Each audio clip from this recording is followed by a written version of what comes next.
everyone, di sini saya akan menjelaskan mengenai kit insert dari pemeriksaan kolesterol, asam urat, kreatinin, dan urea. So, watch this video. Kit insert merupakan lembar petunjuk resmi yang disertakan oleh pabrik di dalam satu paket reagen atau kit pemeriksaan laboratorium, yang isinya menjelaskan tentang cara penggunaan kit agar pemeriksaan dilakukan dengan benar, aman, dan hasilnya akurat. Baik, di sini saya akan menjelaskan kit insert mengenai pemeriksaan kolesterol, yang mana di sini saya mendapatkan kit insert dari Pulsemed. Nah, untuk metode yang digunakannya adalah metode Chord method atau salah satu dari metode endpoint. Nah, di sini tertera ada intended use-nya atau tujuan penggunaannya, yaitu ditujukan untuk pemeriksaan kuantitatif kolesterol yang menggunakan serum ataupun plasma. Nah, di sini juga tertera produk features atau komponen produknya, lalu tersedia juga ordering information atau informasi pemesanannya yang tersedia dalam beberapa kemasan. Lalu di sini juga ada clinical signification atau signifikasi mengenai kolesterolnya. Lalu di sini juga tertera prinsip pemeriksaan. Nah, pemeriksaannya merupakan reaksi antara kolesterol ester yang dihidrolisis oleh enzim kolesterol ester menghasilkan kolesterol dan asam lemak bebas. Lalu kolesterol akan dihidrolisis oleh kolesterol oksidase membentuk kolestenol dan H2O2 atau hidrogen peroksida. Lalu hidrogen peroksida akan bereaksi dengan fenol dengan 4 aminoantipirin lalu membentuk senyawa red-quinonimin.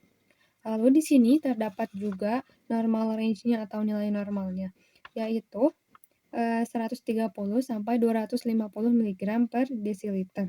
Lalu di sini terdapat juga komponen reagennya, yaitu ada kolesterol oksidase, kolesterol esterase, peroksidase, 4 aminoantipirin, dan fenol. Lalu di sini terdapat pula storage instability atau penyimpanannya, yaitu reagennya disimpan pada suhu 2-8 derajat Celcius. Selanjutnya, untuk spesimen yang digunakannya ada serum ataupun plasma. Untuk prosedurnya, yaitu pipet dalam 3 tabung dan labeli, blanko, sampel, dan standar. Nah,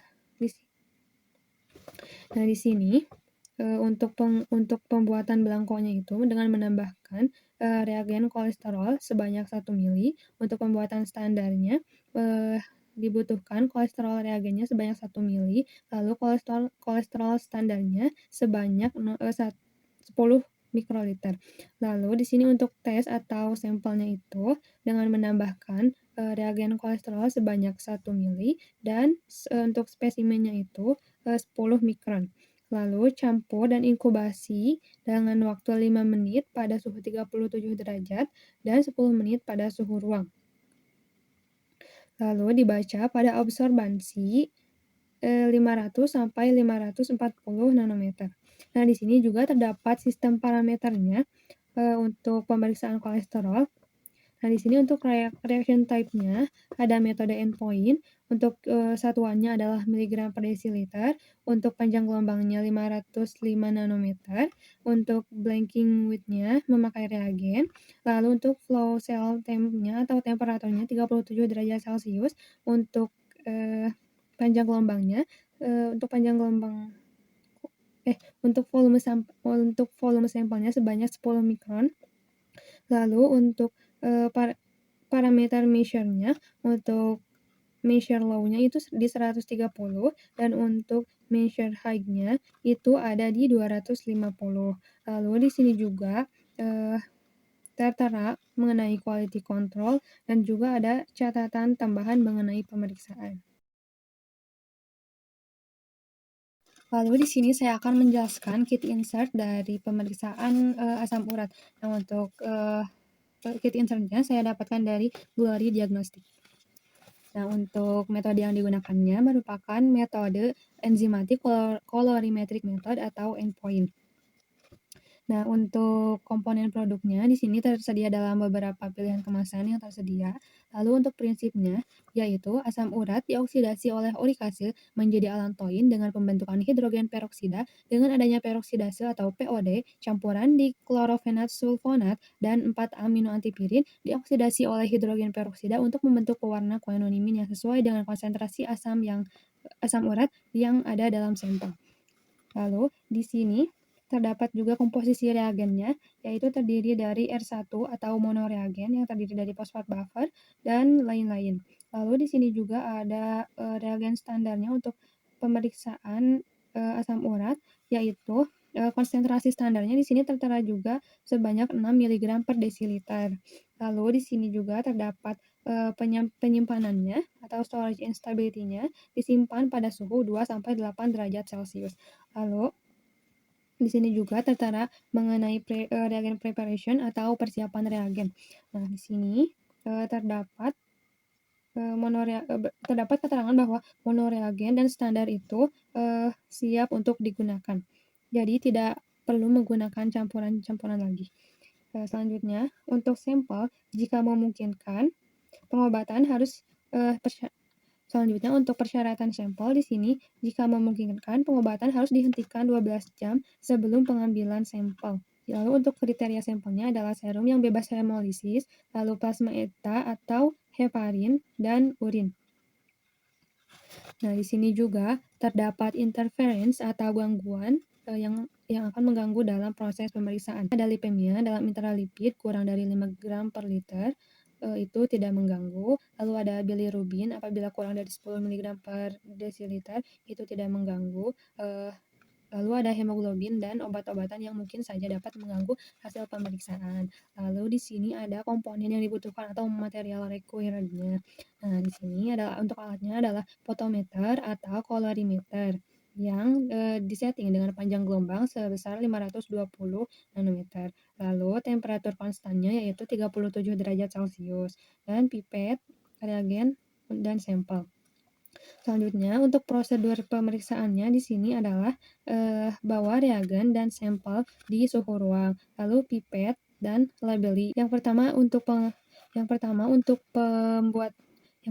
pembuatan reagen blank itu hanya menambahkan sebesar 1 mili R1 atau monoreagennya saja. Lalu untuk sampel adalah dengan menambahkan 1 mili monoreagen dan 25 mikron sampel. Lalu untuk pembuatan standarnya, urutan standarnya yaitu dengan menambahkan monoreagen sebanyak 1 mili dan standarnya sebanyak 25 mikron. Lalu campur dan inkubasi selama 10 menit pada temperatur ruang atau 5 menit pada suhu 37 derajat Celcius. Lalu baca absorbansi sampel dan standar pada panjang gelombang 520 nanometer. Nah, di sini juga terdapat keterangan bahwa warnanya itu stabil selama 30 menit apabila terlindung dari cahaya matahari. Selanjutnya di sini terdapat pula calculation atau perhitungannya, yaitu absorbansi sampel dibagi absorbansi standar dikali konsentrasi standar. Untuk satuannya adalah miligram per desiliter. Lalu di sini juga terdapat keterangan bahwa sampel dengan konsentrasi lebih dari 20 mg per desiliter itu harus diencerkan dengan perbandingan 1,5 menggunakan salin atau NaCl. Lalu selanjutnya di sini ada reference value atau nilai normalnya. Untuk serum dan plasma itu pada laki-laki nilai normalnya itu sebesar 3,5 sampai 7,2 mg per desiliter dan untuk perempuan 2,6 sampai 6,0 mg per desiliter. Lalu untuk di sini juga terdapat keterangan mengenai quality control-nya dan clinical significance-nya. Lalu di sini juga terdapat analytical performance yang biasanya digunakan pada parameter measure. Untuk measure low-nya itu di sini tertera sebesar 0,03 mg per desiliter dan untuk measure high-nya itu up to 20 mg per desiliter. Lalu di sini juga terdapat sensitivitas atau faktor yang digunakannya adalah sebesar 0,033 mg per desiliter.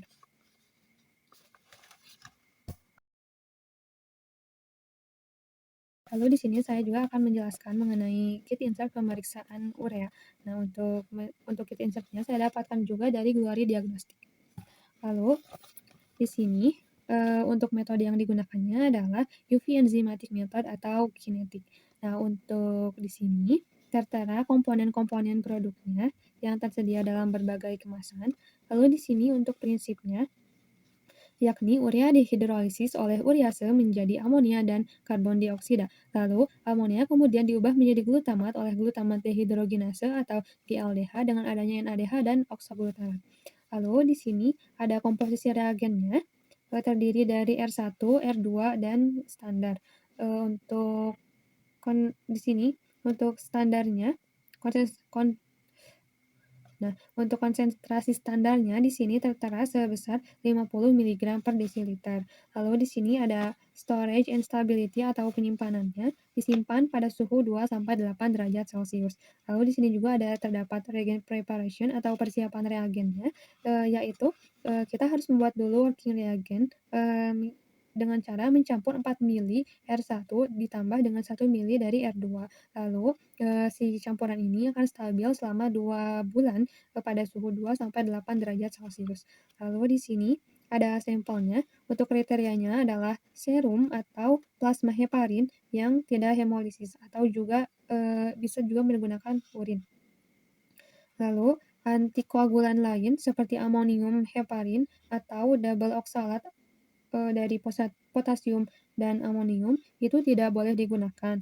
Lalu untuk urea pada serum dan plasma itu stabil pada 7 hari dalam penyimpanan 2-8 derajat Celcius atau dibekukan untuk penyimpanan yang lebih lama. Nah, di sini juga terdapat interference atau pengganggunya. Yang pertama adalah lipemia.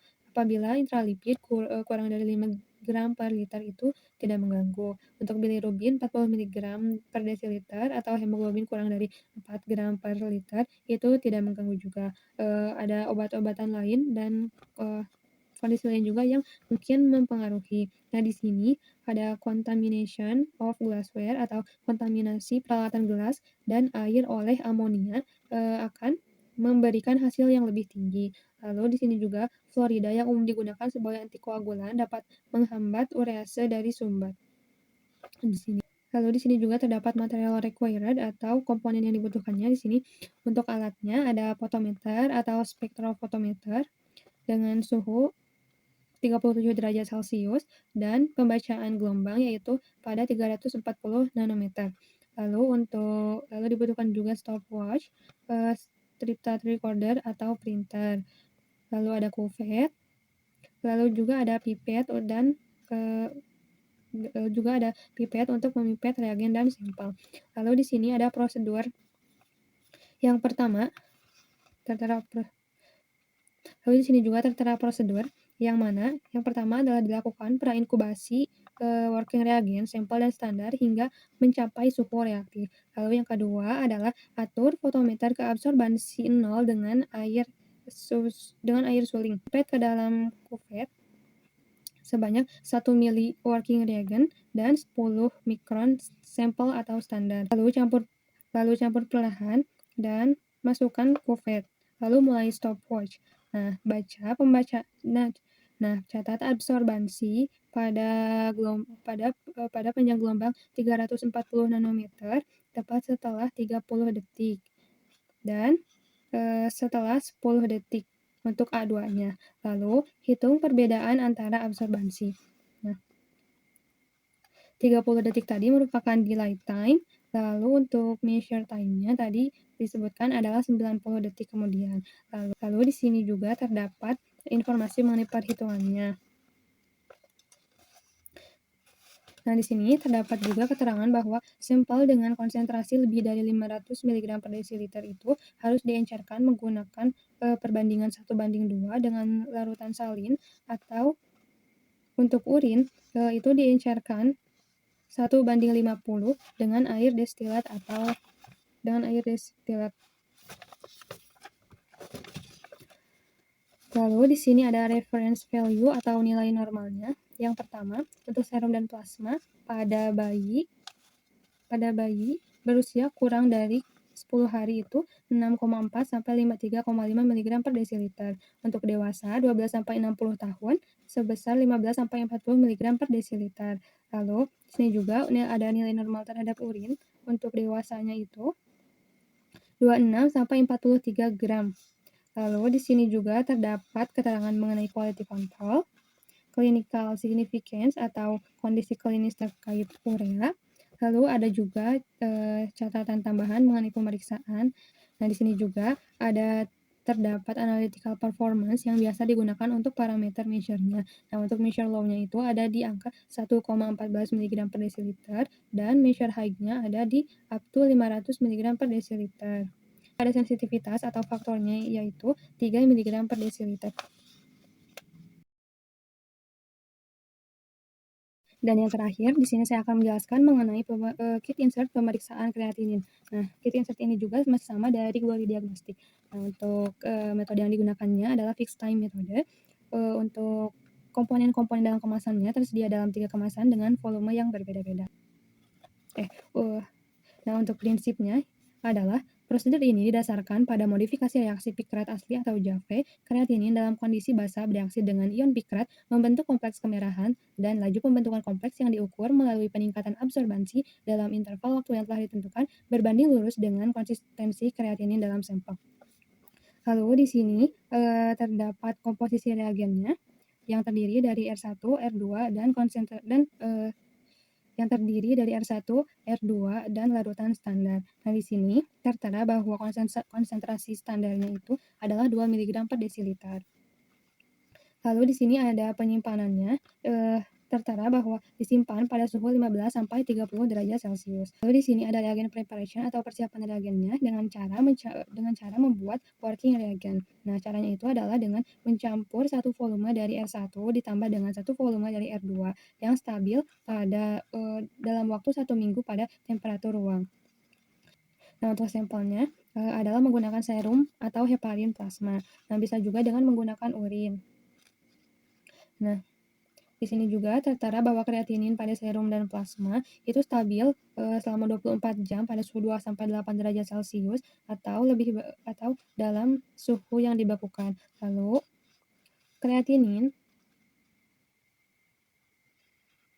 di sini ada interference atau gangguannya. Yang pertama ada lipemia, kurang dari 4 gram per liter itu tidak mengganggu. Bilirubin, kurang dari 5 mg per desiliter itu tidak mengganggu. Hemoglobin, 4 gram per liter itu dapat mengganggu atau obat-obatan serta substansi lain yang mungkin dapat mengganggu. Lalu di sini terdapat juga material required-nya atau komponen-komponen yang dibutuhkan. Yang pertama ada photometer atau kalorimeter yang disetting pada panjang gelombang 510 nanometer. Lalu ada temperatur konstannya yaitu pada suhu 37 derajat Celcius. Lalu dibutuhkan juga stopwatch, cuvette, dan pipet. Selanjutnya di sini ada prosedur. Nah, untuk prosedurnya yang pertama adalah lakukan prainkubasi reagen kerja, sampel, dan standar hingga mencapai suhu 37 derajat Celcius. Lalu selanjutnya set photometer ke absorbansi 0 dengan air destilat atau aqueous. Lalu pipet pada cuvette working reagen sebanyak 1 mili dan ditambahkan sampel atau standar sebanyak 100 mikron. Nah, lalu aduk perlahan dan masukkan cuvette pada alat pengatur suhu dan mulai stopwatch. Lalu baca absorbansi pada panjang gelombang 510 nanometer setelah 30 detik untuk A1-nya dan setelah 90 detik untuk A2-nya. Lalu di sini juga terdapat perhitungannya. Lalu di sini juga terdapat rumus perhitungannya. Nah, di sini untuk konsentrasi. Nah, di sini juga terdapat keterangan sampel apabila dan di sini juga terdapat keterangan sampel apabila konsentrasinya lebih dari 20 mg per desiliter itu harus diencerkan menggunakan salin. Lalu di sini juga terdapat rumus clearing test dan terdapat reference value atau normal range-nya. Di sini untuk serum atau plasma itu nilai normalnya untuk laki-laki berada pada angka 0,70 sampai 1,20 mg per desiliter. Untuk perempuan adalah 0,50 sampai 0,90 mg per desiliter. Lalu di sini juga untuk urin, untuk pria itu 14 sampai 26 miligram. Kalau untuk wanita itu 11 sampai 20 miligram. Lalu untuk clearance testnya adalah untuk pria 97 sampai 137 mili per menit, untuk wanita 88 sampai 128 mili per menit. Lalu untuk di sini juga tersedia mengenai quality control dan clinical significance atau faktor klinis yang menjelaskan mengenai kreatinin. Lalu di sini juga terdapat analytical performance atau parameter measure-nya. Yang pertama adalah measure low, diset pada 0,02 mg per desiliter, dan measure high-nya up to 20 mg per desiliter. Nah, untuk faktornya di sini adalah 2,5 menit per miligram per desiliter kreatinin. Lalu di sini juga terdapat catatan tambahan serta sumber.